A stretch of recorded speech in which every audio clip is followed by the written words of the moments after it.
So this will be pretty quick.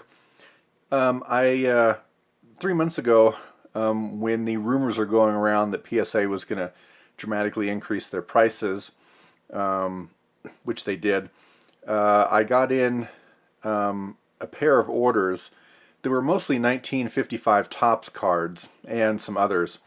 And most of those, overwhelming majority of those, I did at the value level, and so those, I may not get those back before the end of the year.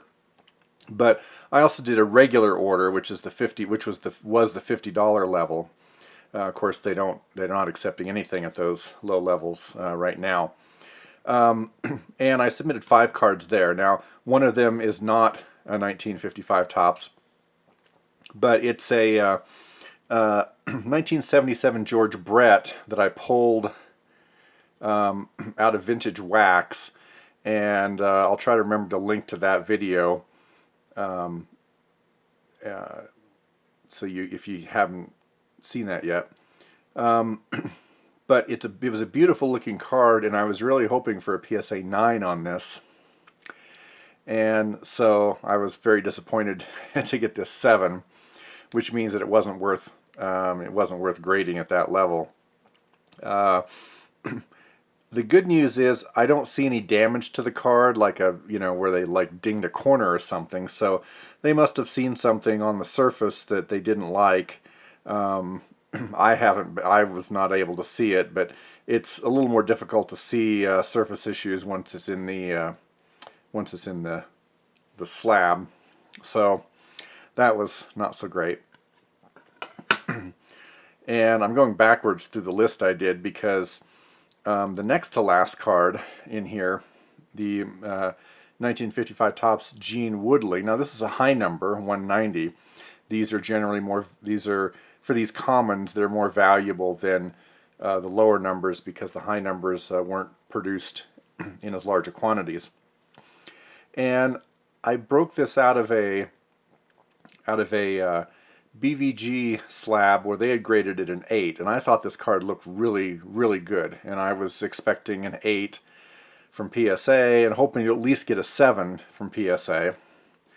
Unfortunately, I only got a 6, and again I looked, and again, fortunately there's no damage, so it's not, occasionally you do see people getting cards back and it looks like there's damage to a corner that maybe wasn't there when they submitted it.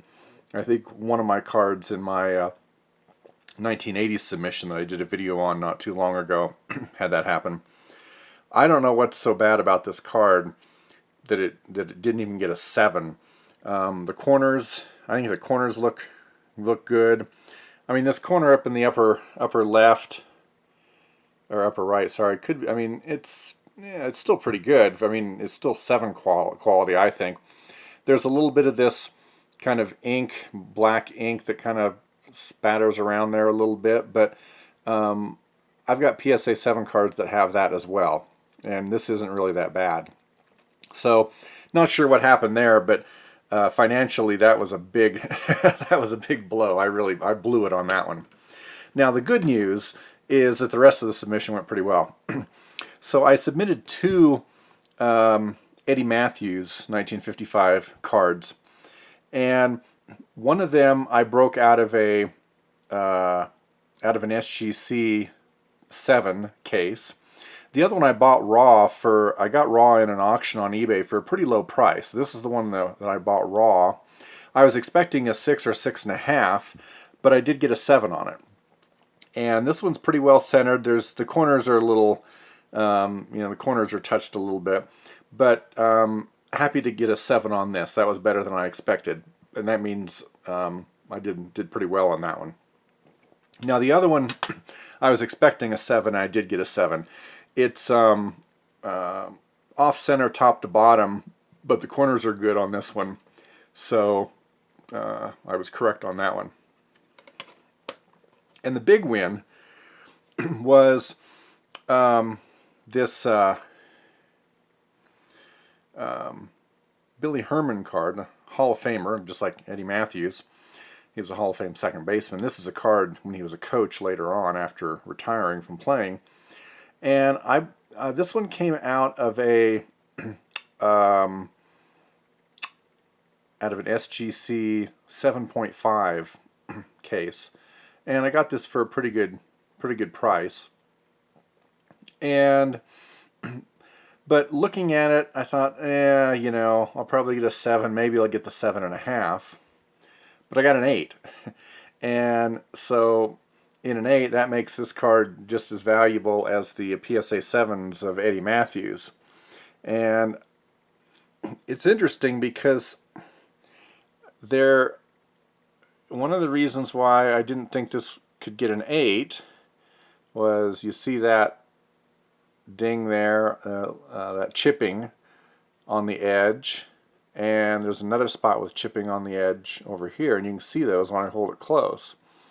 Also, I mean, the corners are good, but I don't know whether they're quite really PSA 8 corners. Also, the centering that's pretty close to the boundary there on PSA 8 centering, so kind of interesting. I mean, I'm glad to get the 8.